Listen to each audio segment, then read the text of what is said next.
Komisi Pemberantasan Korupsi KPK terus menyidik keberadaan buronan kasus korupsi Harun Masiku. Satu persatu petinggi DPP PD Perjuangan dipanggil penyidik KPK untuk diperiksa. Rabu kemarin mantan Menkumham Yasona Lauli yang juga kader PDIP diperiksa KPK. Usai menjalani pemeriksaan selama kurang lebih 7 jam, Yasona Lauli menyampaikan dirinya diperiksa KPK terkait dengan kasus Harun Masiku. Sebagai mantan Menkumham, Yasona sempat ditanya oleh penyidik terkait dengan perlintasan Harun Masiku yang masih berstatus DPO. Saya sebagai menteri, saya menyerahkan tentang perlintasan Harun Masiku. Itu saja. Paling kan itu nggak ada yang profesional, penyidik sangat profesional, ya menanyakan sesuai dengan posisi saya sebagai ketua DPP, ya. Kemudian posisi saya sebagai Menteri Hukum dan HAM mengenai perlintasan Harun Masiku. Itu saja. Ya. Masuk tanggal 6, keluar tanggal 7. Dan baru belakangan keluar pencekalan. Sementara itu PLT Dirjen Imigrasi Safar Muhammad Godam menyatakan pencekalan terhadap Harun Masiku sudah berakhir sejak 13 Januari 2021. Ini artinya Harun Masiku tidak dicegah untuk bepergian ke luar negeri sampai ada permintaan baru dari pihak KPK. 11 Januari, 13 Januari 2021. Kita melakukan pemantauan, tetap melakukan pemantauan dan koordinasi apabila ada informasi tersebut. Namun kewenangan tersebut adalah kewenangan daripada instansi pemohon yang menangani kasus tersebut. Terakhir komunikasi berdasarkan surat dari kita mempertanyakan kembali status daripada pencegahan Harun Masiku dengan surat pada tanggal 11 Desember 2024. Hanya tidak dicegah. Berarti orang ini tidak dicegah untuk bepergian ke luar negeri. Sementara itu, juru bicara KPK Tessa Mahardika dalam keterangan resminya kepada Kompas TV menyebut tidak diperpanjang dan tidak berbatas waktu. DPO itu di dalam negeri, red notice untuk penegak hukum internasional atau Interpol. Tinggal diamankan atau diserahkan kepada aparat penegak hukum bila ditemukan. Sebelumnya KPK juga sudah memeriksa Sekjen PDI Perjuangan Hasto Kristianto dalam kasus ini. Bahkan Ketua Umum Megawati Soekarno Putri sempat mengancam akan datangi KPK jika Hasto ditangkap. Bertahun-tahun Harun Masiku buron dan tidak ada kejelasan tentang dia. Mampukah aparat penegak hukum memburu dan menangkap Harun Masiku? Tim Liputan Kompas TV.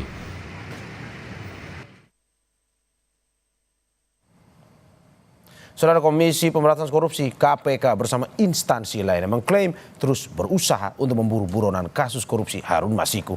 Namun bertahun-tahun buron hingga kini Harun Masiku masih belum juga berhasil ditangkap. Seberapa serius KPK ingin menangkap Harun dan bagaimana dengan PDIP Perjuangan yang berada di dalam pusaran kasus ini? Kita akan membahasnya dengan sejumlah narasumber, di antaranya di studio telah hadir mantan penyidik KPK 2013-2021 Yudi Purnomo. Selamat pagi Mas Yudi. Pagi Mas Mario. Mas Yudi, kita udah pemanasan duluan dari pagi. Siap. Oke, melalui sambungan Zoom ada peneliti Pukat UGM Zainur Rohman. Selamat pagi Mas Zainur. Selamat pagi Mas. Oke, dan selamat juga Mas Zainur, politisi PD Perjuangan Ciko Hakim. Selamat pagi Bang Ciko. Pagi semua, Assalamualaikum warahmatullahi wabarakatuh. Terima kasih Bapak-Bapak sudah bergabung di Sapa Indonesia Pagi hari ini.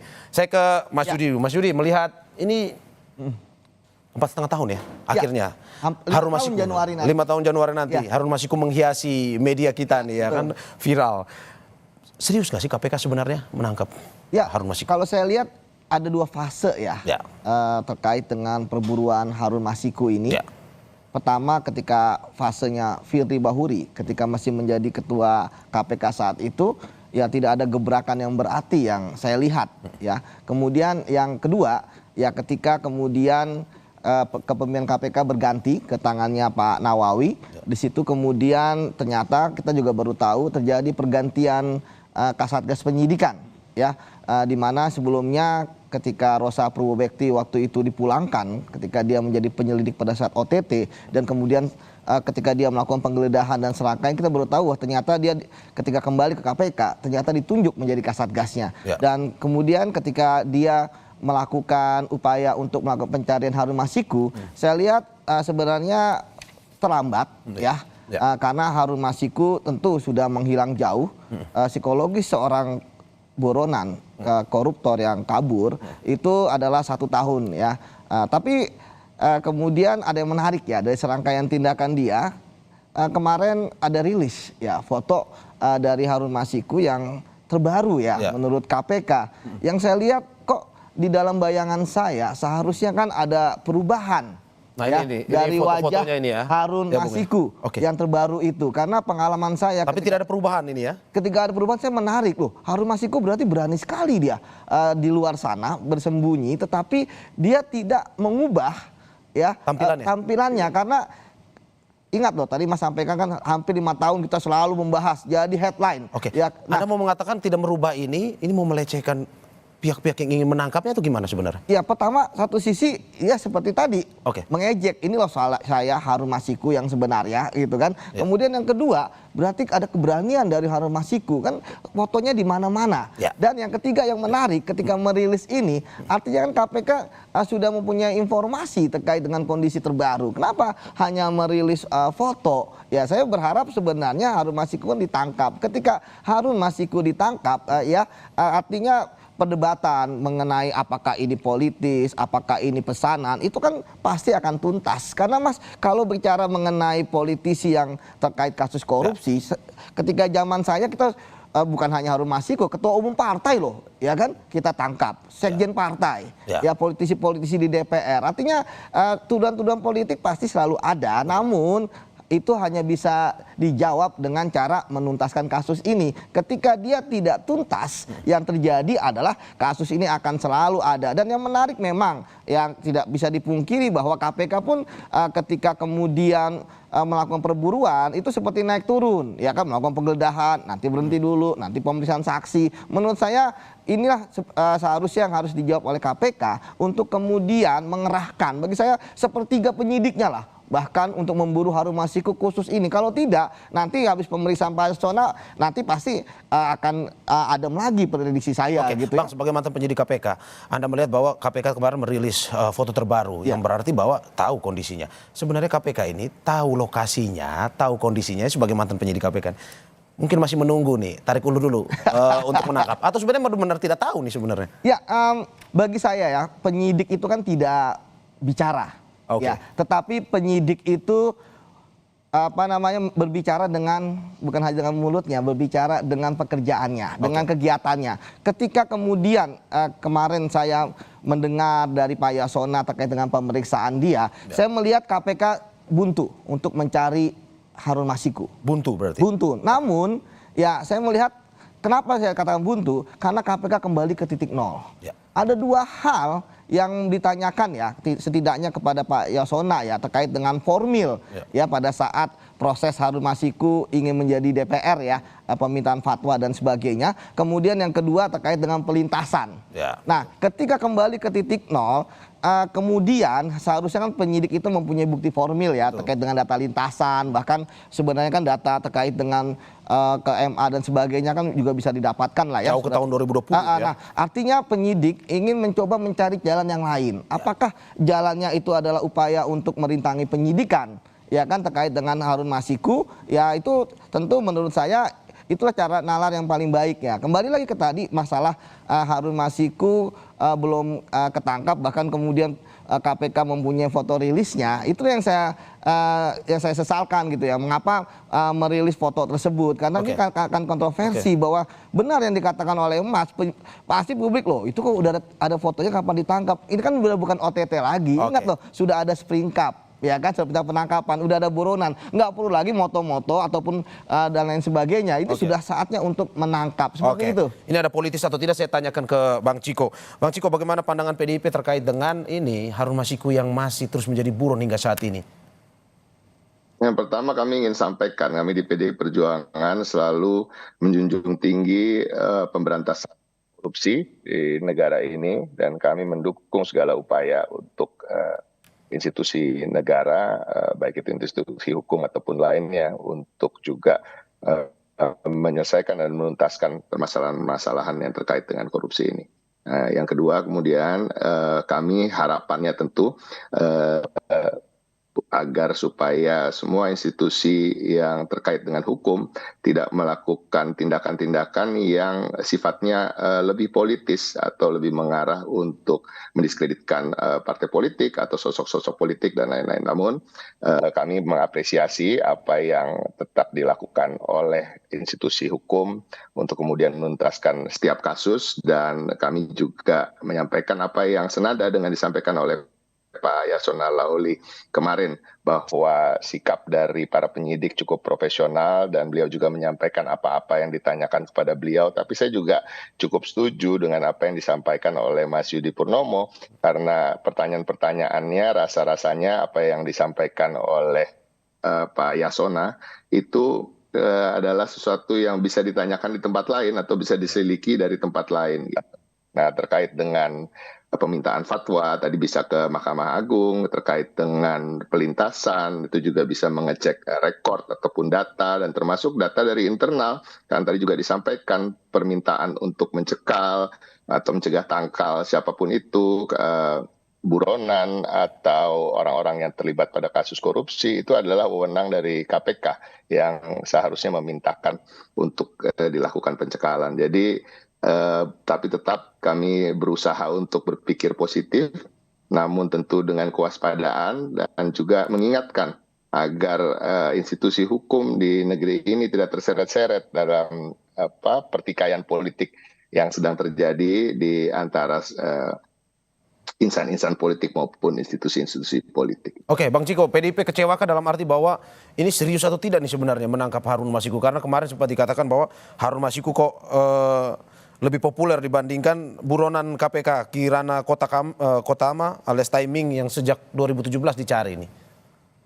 Ya, itu sudah berkali-kali kita sampaikan, dan saya rasa juga masyarakat juga bisa menilai, ya kan, apakah ini betul-betul ada upaya untuk menuntaskan kasus atau ingin memperpanjang atau buying time sehingga terus menggaungkan bahwa ada kasus korupsi yang melibatkan kader PDI Perjuangan. Dan ini wajar bila kami ada kecurigaan terhadap hal tersebut. Namun tentu setiap kali saya diundang atau terkait dengan membicarakan kasus ini di setiap stasiun televisi, sesungguhnya kan saya rasa Mas Zainur dan Bang Yudi juga sepakat yang diundang itu salah satunya harusnya dari Komisi Pemberantasan Korupsi, karena akhirnya kita di sini semua akhirnya hanya menerka-nerka gitu apa yang dipikirkan oleh KPK, sehingga sampai hari ini juga belum bisa menemukan Harun Masiku. Oke, saya ke Mas Zainur Rohman. Mas, ini melihat viral terus nih Harun Masiku 4,5 tahun, 5 tahun di bulan Januari, bulan depan. Ini bagaimana melihatnya? Apakah memang betul KPK mengerahkan seluruh tenaganya untuk menangkap Harun Masiku, atau sebenarnya ada tarik ulur, tarik menarik, seriusan atau tidak sebenarnya?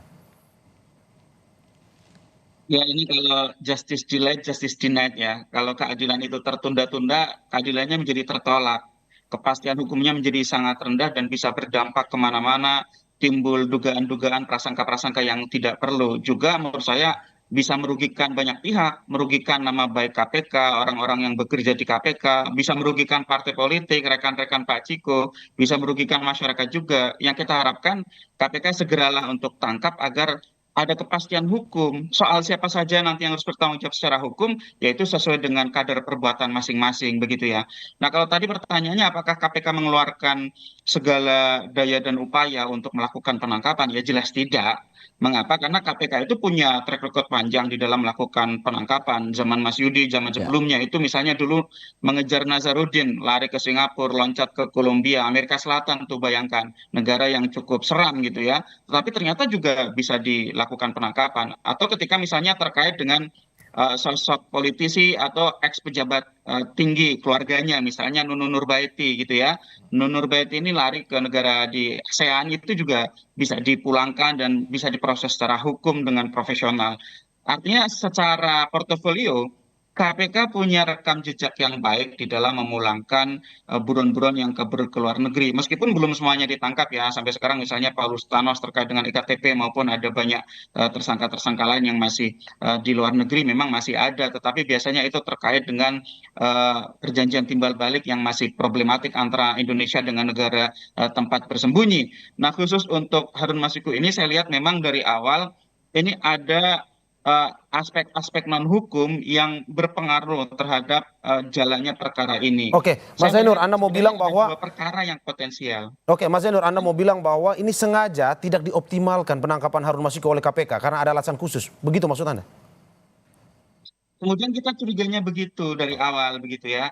Meskipun kan kalau saya bukan pengamat politik ya, kalau dilihat dari konteks politiknya kan berbeda ya antara pra 2024 dengan pasca pemilu begitu ya. Tapi saya ingin mengatakan bahwa perkara ini punya konteks dua hal. Yang pertama adalah dugaan pidana korupsi dalam bentuk suap. Ini publik juga kadang-kadang salah paham ya, dikira suap ini kan tidak merugikan keuangan negara, ini kan tidak mencuri uang gitu ya.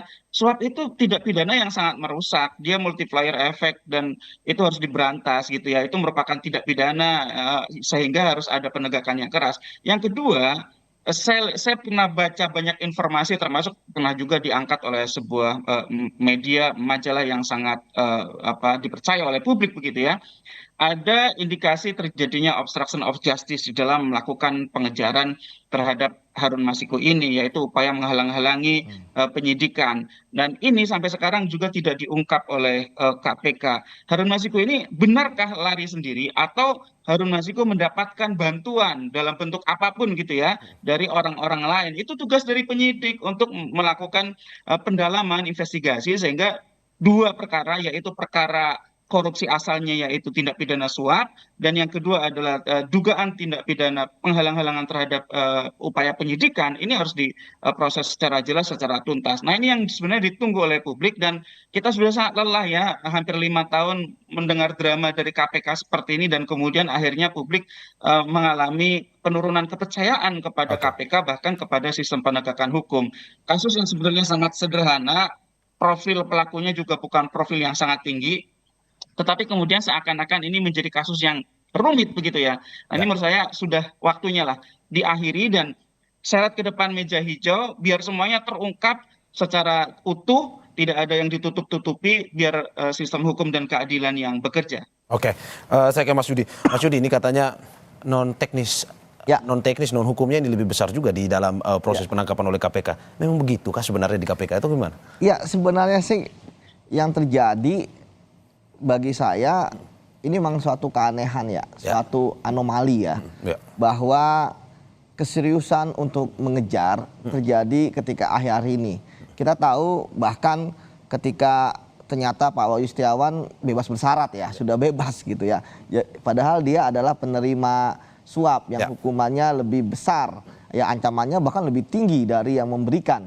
Dari Harun Masiku. Kalaupun Harun Masiku kemudian keluar, dia pun tidak berbicara kepada penyidik, menyangga semua, tidak mau membuka ke kanan, ke kiri, ke atas, ke bawah, kan juga tidak masalah sebenarnya. Tapi kemudian yang terjadi adalah Harun Masiku belum mau keluar. Padahal kalaupun dia dihukum, prediksi saya paling hanya 1 atau 2 tahun dengan melihat bahwa kasus korupsi jumlahnya nggak besar. Ancamannya kan maksimal 5 tahun. Nah, mengapa dia tidak memilih opsi untuk keluar, kemudian dihukum dan dia sebenarnya walaupun dia tidak tidak kooperatif dengan penyidik ya, tidak mendapatkan justice kolaborator kan tidak masalah, sekarang bisa mendapatkan remisi. Andai kan dia dihukum 1,5 tahun ya 9 bulan 10 bulan sudah bebas lah. Nah ini kan yang menarik, kenapa dia belum mau keluar, kenapa dia tidak mau kembali ke kehidupan yang normal, atau jangan-jangan selama dia bersembunyi ini sebenarnya dia nggak bersembunyi, dia memang ternyata hidupnya adalah normal. Selama dia bersembunyi sebenarnya nggak bersembunyi, ini maksudnya gimana nih Bang? Iya ternyata kan dia tadi saya katakan wajahnya masih sama, ya kan? Jadi jangan-jangan dia berinteraksi dengan orang-orang pun juga ternyata berinteraksi aja gitu kan, seperti tidak ada beban. Tetapi tadi ada yang menarik yang ingin saya garis bawahi dari pernyataan Mas Zainur ya terkait dengan obstruction of justice. Ini memang menarik. Obstruction of justice kebanyakan kan terjadi ketika pelakunya sudah tertangkap, kemudian bisa diketahui siapa yang selama ini menyembunyikan dia, siapa yang selama ini menghalangi penyidikan, siapa yang selama ini membiayai. Nah, ketika misalnya KPK memulai upaya untuk obstruction of justice, menurut saya ini sangat menarik karena memang pelakunya belum tertangkap ya, namun upaya menghalangi penyidikannya sudah dinaikkan gitu kan. Nah ini menurut saya, tapi saya pikir apapun caranya, dan tadi Mas Cico pun juga mengatakan bahwa ya siapapun yang dipanggil ke KPK ya tentu dihormati ya, dan saya pun merasa bahwa ya ketika misalnya penyidik kemudian melakukan pemanggilan, saya pikir emang itu ada keperluan oleh penyidik ya, ada yang ingin tanyakan. Ketika permasalahannya bisa ditanyakan ke yang lain dan lain sebagainya, ya saya pikir ya memang ya penyidik mungkin memerlukan yang levelnya tinggi, tapi ya tentu kan ada surat pemanggilan, dan surat pemanggilan di KPK saya pikir juga nggak sembarangan. Pasti penyidik ketika akan memanggil seseorang itu akan diuji, mengapa Anda memanggil ini ya, bisakah dengan orang lain, pasti sudah dilakukan pengujian oleh direktur penyidikan, oleh deputi, bahkan oleh pimpinan KPK kalau misalnya dia adalah high profile. Jadi saya pikir ya penyidik memang mempunyai keleluasaan untuk memanggil setiap orang yang dia butuhkan sebagai saksi karena merasa orang ini mempunyai keterangan yang karena kesaksiannya sebagai orang yang mendengar, mengalami dan lain sebagainya. Seperti itu Mas Bang Yudi, Aryo. kita melihat bahwa kasus Harun Masiku ini apakah betul sebenarnya memberikan kerugian kepada pihak-pihak tertentu, termasuk kepada PDIP katanya. Saya akan tanyakan ke Bang Ciko tetapi setelah jeda berikut.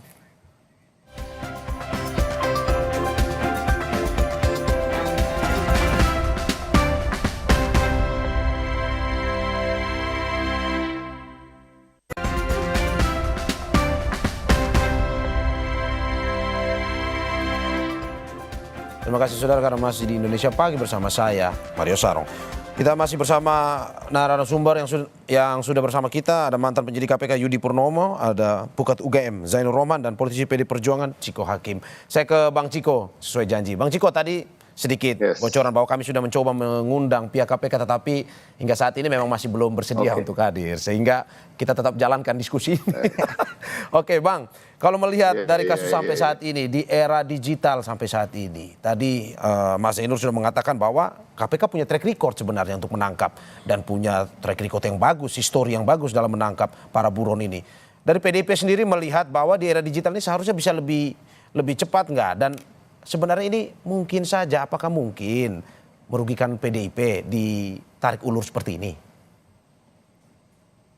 Ya, exposure dari kasus ini di media maupun massa maupun media elektronik atau sosial media ini kan yang paling dirugikan jujur aja adalah PDI Perjuangan. Tidak tuntasnya kasus ini tentu menyeret terus nama kita, nama partai kami yang kemudian dianggap melibatkan bukan hanya Harun Masiku sebagai caleg waktu itu, tapi juga beberapa petinggi lain, dan ini terus-menerus diulang-ulang dalam beberapa tahun terakhir. Dia timbul tenggelam, dan kemudian kita lihat kadang-kadang sejalan dengan situasi politik yang sedang terjadi. Jadi agak sulit untuk kita tidak menaruh curiga bahwa ada unsur politis terkait dengan kadang-kadang dikasih kaca pembesarnya kasus ini, kemudian hilang lagi, kemudian timbul lagi, dan pemanggilan yang sesekali bergantian antara kader-kader kami, dan ini sangat merugikan kami. Jadi kami seperti saya sampaikan di awal mendukung penuh upaya-upaya KPK untuk menuntaskan kasus ini dengan cara apapun itu. Nah, tadi juga kita membahas soal foto misalnya. Nah, ini kan kadang-kadang ya sulit untuk tidak menaruh curiga karena memang akhir-akhir ini ada stigma buruk masyarakat tempelkan pada institusi-institusi penegak hukum karena terjadi beberapa kasus yang kontroversial dan viral yang kemudian bukan hanya soal KPK saja tapi juga kepolisian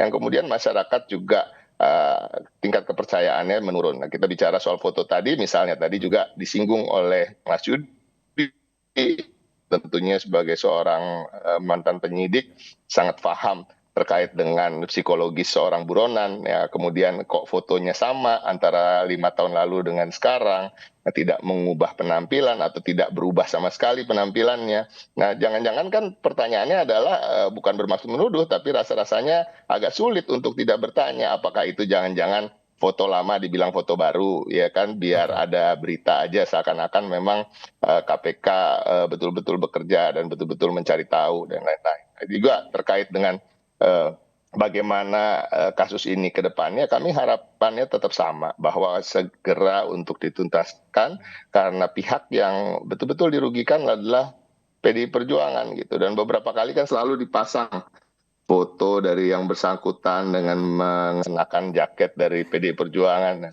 kalau kita mau jujur kan, kenapa nggak sekalian aja ditanya dulu sekolahnya di mana? Kan paling lama dia mendapat pendidikan di situ seharusnya. Yang dia cukup ikut disalahkan atau jangan kalau mau ekstrim sekalipun siapa orang tuanya ya kan? Kok bisa mendidik anaknya seperti itu? Nah, kan lucu ya. Jadi semua seakan-akan dikaitkan dengan partai kami dan harapan kami segera dituntaskan apapun caranya oleh Komisi Pemberantasan Korupsi sehingga kita bisa move on dan bisa mencoba menangkap buronan-buronan lain yang kasus korupsinya lebih besar yang selama ini juga seharusnya mendapat porsi pemberitaan yang sama.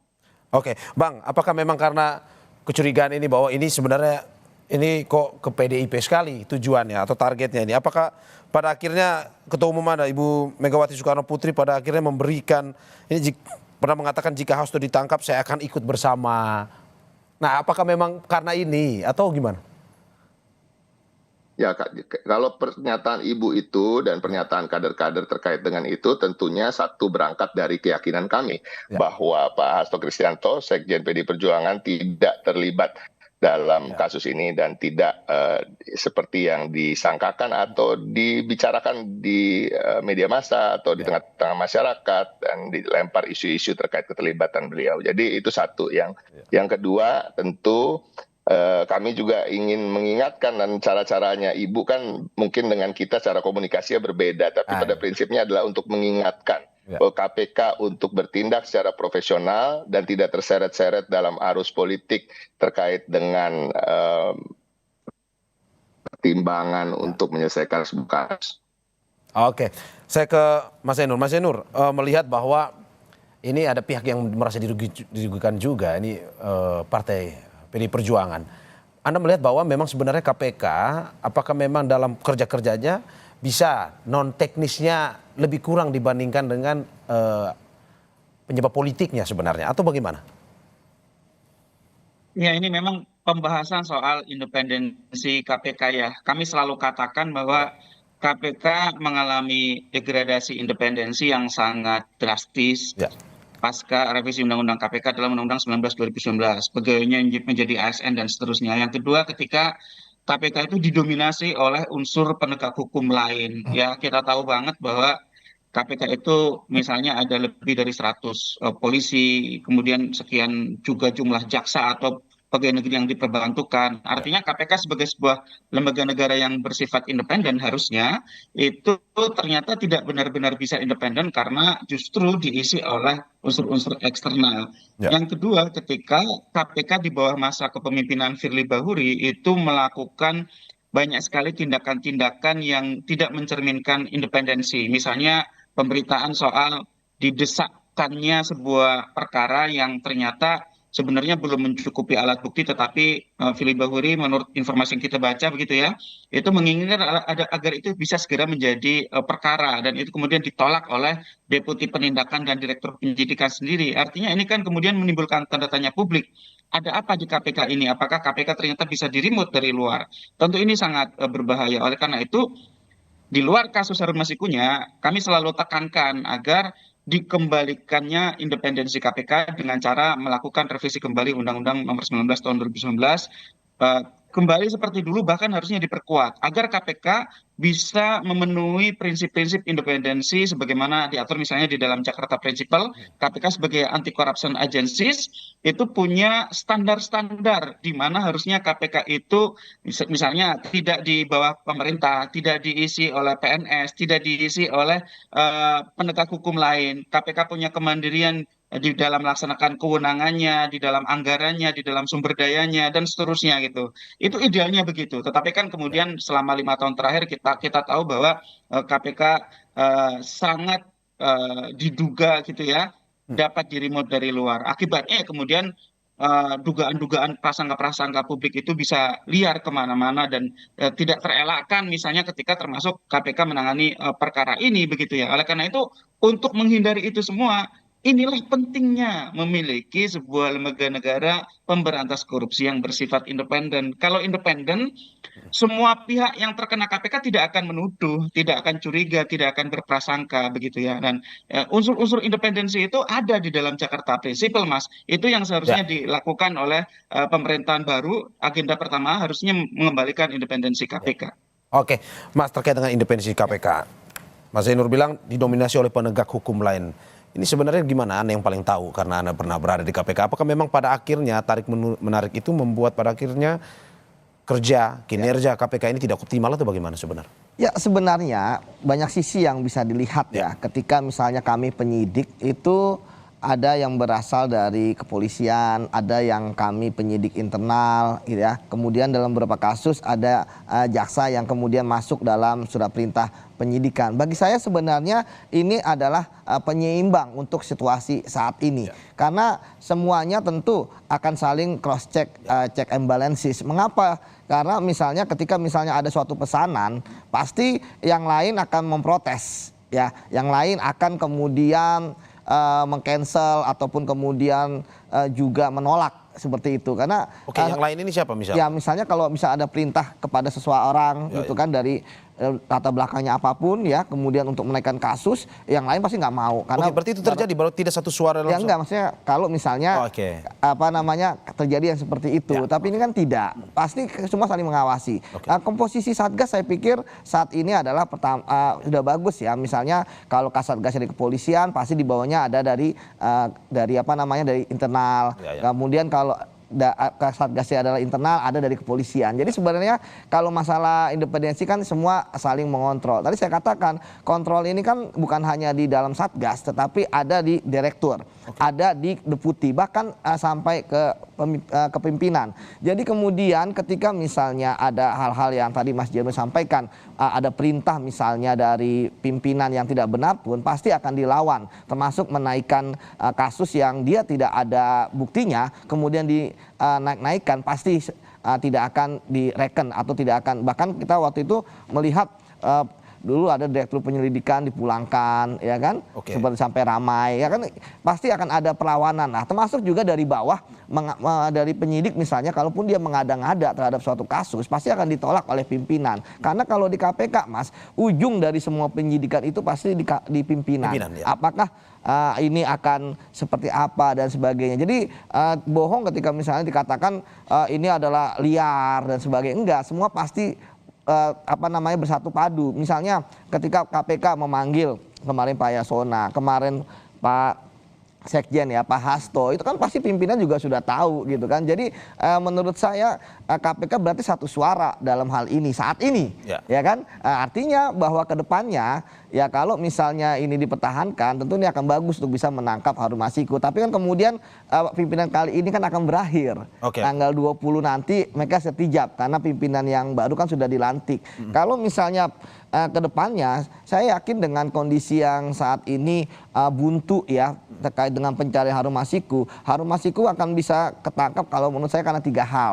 Pertama, kalau memang Harun Masiku ingin menyerahkan diri sendiri, jadi dia keluar sendiri atau kemudian sukarelaan itu ya. Sukarela gitu ya. Kemudian yang kedua, ada informan ya yang memberitahukan kepada KPK bahwa dia tahu di mana posisi keberadaan dari Harun Masiku. Karena kan saat ini kan penyidik buta atas apa yang terjadi di luar sana sampai ada orang yang menginformasikan.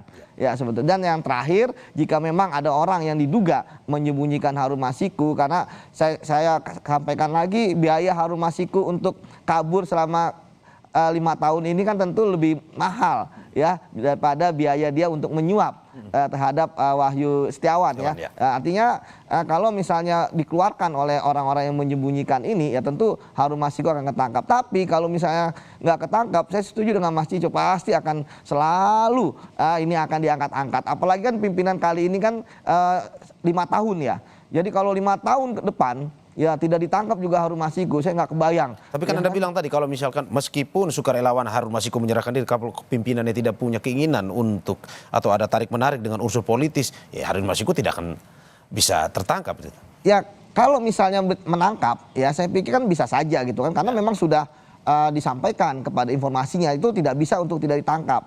Karena kalaupun kemudian disembunyikan akhirnya wah jangan ditangkap lah nanti aja, saya pikir nggak akan. Nah, KPK kan saya pikir tadi saya katakan justru saat ini kondisi KPK yang dari berbagai macam unsur ya, dari ASN, dari kejaksaan, dari kepolisian itu kan tentu punya integritas gitu kan masing-masing dan saling mengontrol, sehingga kemudian tentu ketika ada yang main-main di KPK itu tentu mereka akan laporkan seperti itu. Dan saya pikir sampai saat ini orang-orang di KPK masih percaya, karena dulu saya ketua wadah pegawai KPK ya, teman-teman di KPK itu masih ada lah yang berintegritas dan berani gitu kan, ketika misalnya pimpinan menyampaikan pesan atau memberikan arahan yang salah seperti itu, Mas. Oke. Sebelum saya ke Mas Ciko, saya mau minta pendapat Anda terkait dengan pimpinan KPK yang baru. Punya harapan atau tidak sebenarnya? Ya, kalau menurut saya kan saya rata-rata air saja ya. Karena ini kan seperti dejavu, seperti ketika Pak Firly ya. Cuma kan sekarang sosoknya kan Pak Setio saya kenal baik ya. Artinya beliau cukup berintegritas dan beliau juga menjadi atasan saya gitu ya. Namun kalau untuk penegakan hukum ya, dengan komposisi saat ini saya pikir kita lihat pertama kan dari kepolisian, kemudian dari kejaksaan setidaknya ada 2 ya, satu kan sudah pensiun dan mungkin mewakili KPK lah, Pak Tanak gitu kan. Kemudian juga ada dari BPK ya kan, yang dulu di BPK, kemudian dari hakim ya, dari Mahkamah Agung ya, dari peradilan. Artinya bahwa sebenarnya kan unsur ini adalah penindakan. Ya. Nah, ketika unsurnya semua adalah penindakan dan tidak ada unsur masyarakat, padahal sebenarnya harusnya ada unsur masyarakat, tapi ya sudahlah. Artinya harusnya KPK ngegas loh. Jangan sampai nanti bahwa ketika semuanya isinya adalah penindakan, yang terjadi malah KPK fokusnya malah ke pencegahan. Ini kan lucu gitu kan. Dan saya pikir saya masih saat ini ya harapan tetap ada ya, tapi bagi saya sih rata-rata air aja, bahwa ketika nanti ada korupsi tangkap ya pasti ada, tapi jumlahnya, profilnya tentu jangan mengharapkan sesuai dengan ekspektasi. Jangan terlalu berharap lebih ya. Iya, betul. Oke. Saya ke Mas Ciko. Mas Ciko melihat pimpinan KPK yang baru, ada harapan terutama untuk penangkapan Harun Masiku ini biar PDIP tidak dianggap diganggu-ganggu lagi katanya. Secara umum kami sebagai partai PD Perjuangan itu selalu menaruh harapan besar pada KPK. Terlebih karena itu juga adalah salah satu legacy dari peninggalan Ibu Megawati Soekarno Putri di tahun 2002 ketika beliau menjabat sebagai Presiden Republik Indonesia. Tentunya masyarakat dan semua orang masih ingat bahwa disitulah kemudian KPK dibentuk melalui Undang-Undang KPK. Dan harapan kami tetap tadi tidak pernah berubah, bahwa penegakan hukum, pemberantasan korupsi harus menjadi ujung tombak dari juga pembangunan di Indonesia ini, karena tanpa itu semua negara kita tidak akan pernah mencapai potensi yang betul-betul kita bisa capai. Nah, pada prinsipnya terkait dengan khusus kasus Harun Masiku ini tentu kami tidak akan bosan untuk mengulang-ulang mengatakan bahwa penuntasan dari kasus ini adalah suatu keharusan, sehingga juga masyarakat bisa melihat bagaimana selama ini apa yang disangkakan pada kader-kader yang lain di PDI Perjuangan itu adalah suatu hal yang salah dan bisa dibuktikan nanti apabila betul-betul bisa dituntaskan kasus ini. Dan harapan kami tentu untuk pimpinan KPK ke depan bukan hanya terkait hanya dengan Harun Masiku, tapi juga kasus-kasus lain. Kemudian agar bisa dituntaskan, karena kami tahu banyak sekali kasus tadi yang disampaikan juga oleh Bang Yudi dan Mas Zainur. Apabila independensi KPK betul-betul tidak lagi dipertanyakan, itu semua kasus itu seharusnya bisa dapat diselesaikan dengan baik dan justru akan mengangkat citra dan nama baik dari KPK itu sendiri. Oke, ke Mas Zainur, harapan dari pimpinan KPK yang baru ini, terutama di kasus Harun Masiku, apakah akan lebih optimal Anda melihatnya? Closing statement Anda. Ya, saya harap tidak mengulangi kesalahan pimpinan KPK periode yang sekarang ini ya gitu ya. Segera tangkap Harun Masiku, dan mohon maaf mungkin saya berbeda dengan teman-teman. Saya tidak punya harapan terlalu tinggi. Mengapa? Bagi saya yang pertama kali harus diubah adalah undang-undangnya untuk mengembalikan independensinya. Kalau masih dengan undang-undang yang sekarang, masih dengan konfigurasi pimpinan yang seperti sekarang, saya tidak punya harapan terlalu tinggi bahwa mereka akan bisa independen, mereka akan bisa profesional, mereka akan bisa menjaga kode etik secara ketat. Jadi biar nanti waktu yang akan membuktikan, semoga dugaan-dugaan saya ini salah, dan saya harap mereka bisa membuktikan diri bahwa mereka memang independen, mereka bisa profesional dan bisa punya prestasi yang baik di dalam melakukan kerja-kerja pemberantasan korupsi, baik itu dalam bidang penindakan maupun dalam bidang pencegahan. Ujian pertamanya bagi saya ya Harun Masiku gitu ya. Kalau Pak Setio bisa misalnya 100 hari pertama gitu ya, target adalah tangkap Harun Masiku. Kalau itu bisa dilakukan, mungkin kepercayaan publik pelan-pelan akan kembali naik. Ya, oke. 100 hari pertama ya tugas menangkap Harun Masiku. Terima kasih Bapak-Bapak atas apa yang telah disampaikan dalam dialog pagi ini. Terima kasih mantan penyidik KPK Yudi Purnomo atas waktunya. Terima kasih juga peneliti Pukat UGM Mas Zainur Rohman. Terima kasih juga politisi PD Perjuangan Ciko Hakim. Terima kasih Bapak-Bapak, sehat selalu.